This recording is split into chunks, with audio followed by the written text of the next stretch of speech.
Good morning, everyone, and welcome to a brand new week. So, I was laying in bed last night just planning out my week and sort of working out what I wanted to do and what I wanted to cover, particularly in our emotional confidence group. And this idea came to me. So I'm hoping that it translates as well in real life as it did in my head, because in my head it worked very, very well. That was the story I was telling myself. So over the past few months, I've been talking a lot about the significance of the story that women tell themselves, and why when we start to tell our stories, when we get stuck in telling our stories, how these stories start to add burden and weight to our life, and then they amplify, and before we know it, the stories are what we are seeing and focusing all of the time, and we start to get lost in the story rather than being able to see the reality of what we're actually living.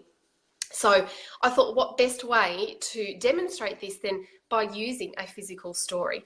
And something that you need to be aware of is in your life, before you were even consciously making stories for yourself, you were genetically conditioned to be able to react to certain things. This is based on a science called epigenetics. It is now proven that 7 generations of emotional baggage are passed from one generation to the next.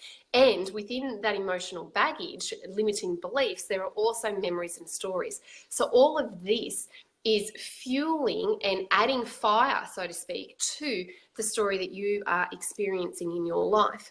Now, bear in mind, as a female, you are also heavily swayed with your stories with your hormones. So depending on where you're at in your monthly hormone cycle, regardless of whether you've gone through menopause, whether you are on contraceptive pills, or whether you have a very regular cycle, your hormones fluctuate and change every day. So they play a massive part on your emotional stories.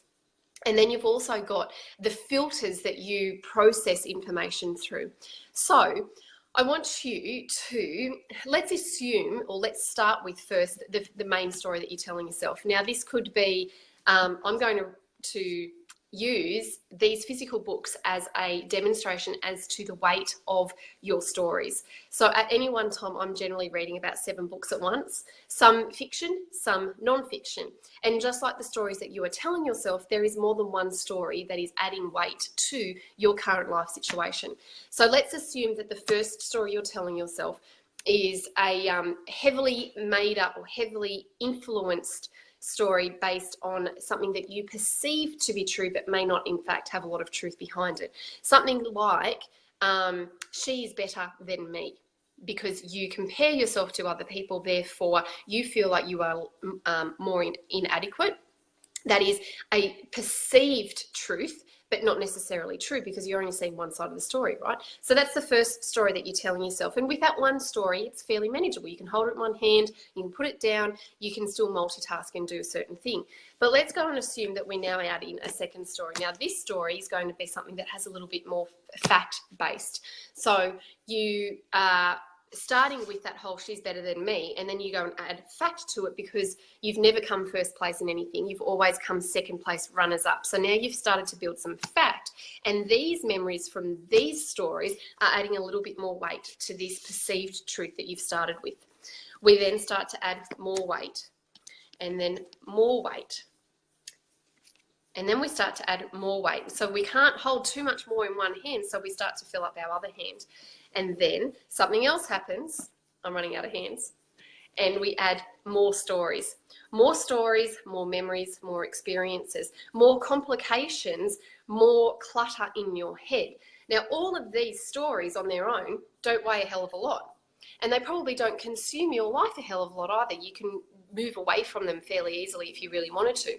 But when you add all of them here all of the time, and imagine that these stories are running through your head 24/7, they're starting to get mixed up, they're starting to get jumbled up, so all of a sudden you're no longer seeing fact from fiction. It's all just one big story that you're getting sucked into, and the weight of it begins to get a little heavy. It starts to weigh you down. You start to think that there's no way out, because all you can see is story. Now, if I imagine that all these stories were in front of me, my view of you right now is even obscured, because my head space, my conscious thinking is lost with these stories. Can you see how the more time we spend in the stories, the less real, the less reality we're actually able to absorb and really start to take hold? So What I love to help women to do, and what advice I would give to you, is to recognize the weight of the stories that you are telling yourself. What are you actually getting lost in? How much of it is truth and how much of it is fiction? And if there's a lot of fiction going on, then start to really analyze it for fact and analyze it for what it's actually making you feel. Right now, my arms I'm not very fit, but my arms are starting to feel quite heavy. And so this is how I used to feel when I was carrying all of these stories in my head, except the weight was not in my hands, it was in my shoulders. And so I was starting to feel down and flat and depressed. This is the stories in your head. Now, when we start to go, hang on a minute, what am I actually saying to myself?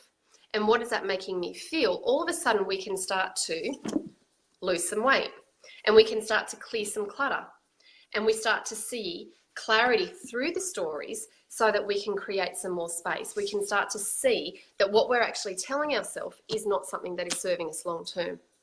So that was a fun little exercise. I hope that it has helped you to recognize that as long as you stay stuck in your story, as long as you stay stuck in all of the books that you've been telling yourself based on your physical experiences, your memories, the way that your filters perceive them, generalize them, distort them, the longer that you spend stuck in that space, the less clarity you're going to be able to create in your life.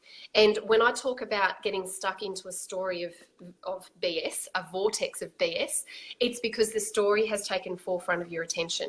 And the funniest thing, I was just talking to a client about this actually, funniest thing about the way that your brain works, while ever you are focusing on all of these stories, while ever you are spending conscious energy looking through the pages of your past, looking through all of the chapters of the reasons why you feel the way that you do, recycling the stories, while ever you do that, your brain is hearing that conscious thought, and then it then takes that conscious thought, drops it into your unconscious, and your unconscious goes, right, she's lost in story. She's feeling not good enough. She's feeling insecure. She's feeling stress and anxiety and overwhelm.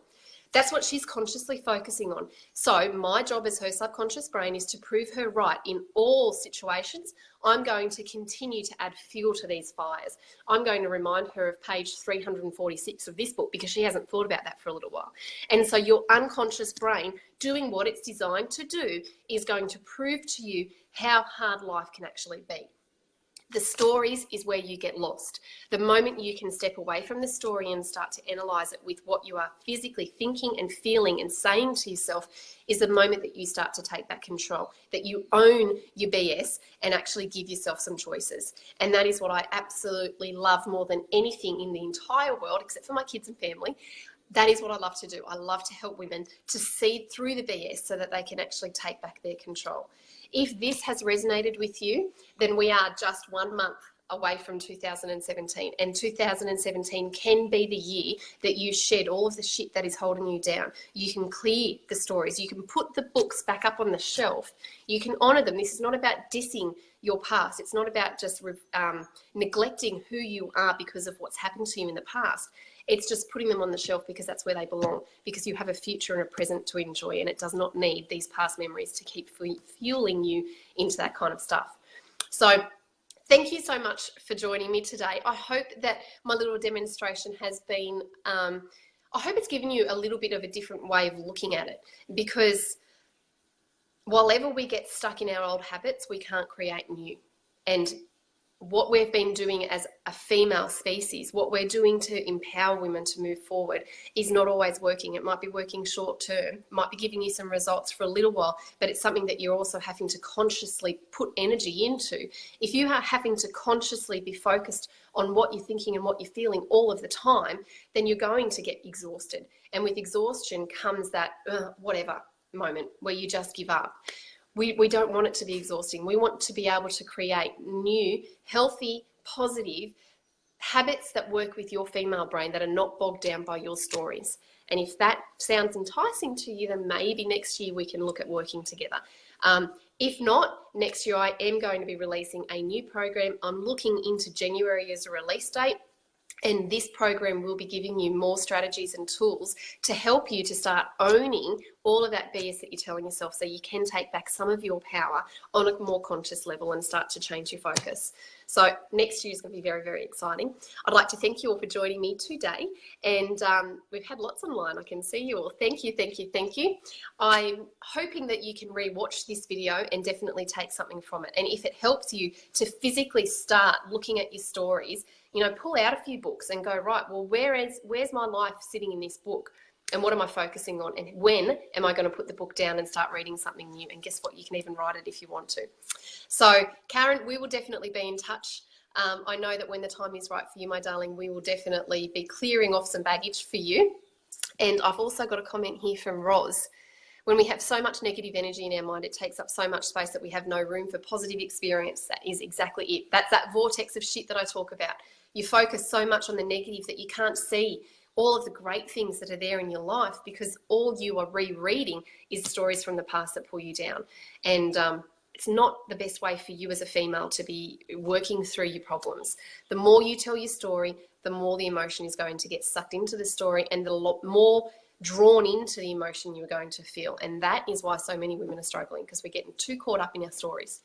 Have a great day. I'm going to go and get some work done. I've got a client at 1 o'clock, and I'm preparing for our trip where I'll be actually writing this program, Owning the BS. So I better go and get some proactive work done.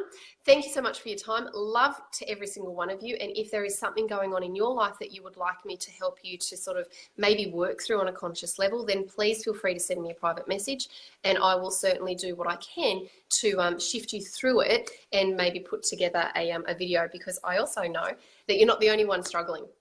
Way too many women are. Have a fabulous day, and I'll talk to you soon. Bye.